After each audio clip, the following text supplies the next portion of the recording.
നമസ്കാരം. ദുബായിലെ ഒരു പ്രമുഖ വ്യാപാര സ്ഥാപനത്തിൽ നിന്ന് ഏകദേശം 3000 ദിർഹം വില വരുന്ന ലാപ്ടോപ്പ് മോഷ്ടിച്ച പ്രവാസിയെ കോടതി 1 മാസം തടവിനും തുടർന്ന് നാടുകടത്താനും ശിക്ഷ വിധിച്ചു. കടയിൽ തിരക്കുള്ള സമയം നോക്കിയാണ് പ്രതി മോഷണം നടത്തിയത്. ഇലക്ട്രോണിക് വിഭാഗത്തിലെത്തിയ ഇയാൾ ലാപ്ടോപ്പിലെ സെക്യൂരിറ്റി ടാഗ് നീക്കം ചെയ്ത ശേഷം ഉപകരണം ഒളിപ്പിച്ച് കടന്നു കളയുകയായിരുന്നു.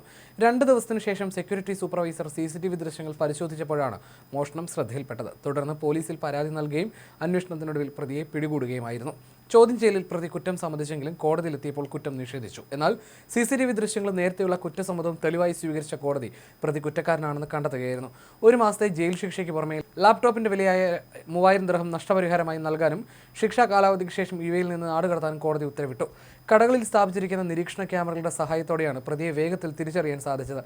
പ്രതി ഏത് രാജ്യക്കാരനാണെന്നുള്ള വിവരം ലഭ്യമായിട്ടില്ല. അതേസമയം കഴിഞ്ഞ ആഴ്ചയിൽ സമാനമായ ഒരു വിധി ദുബായ് കോടതി പുറപ്പെടുവിച്ചിരുന്നു. മോഷണക്കേസിൽ പിടിയിലായ പ്രവാസിക്ക് തടവും 1,30,000 ദിർഹം പിഴയുമായിരുന്നു അന്ന് ശിക്ഷ വിധിച്ചത്. ശിക്ഷ പൂർത്തിയാക്കിയ ശേഷം ഇയാളെ നാടുകടത്താനും കോടതി ഉത്തരവിട്ടിരുന്നു. ദുബായിലെ ഒരു വില്ലയിൽ നിന്നും 18 AC യൂണിറ്റുകൾ മോഷ്ടിച്ച കേസിലായിരുന്നു ഈ നടപടി.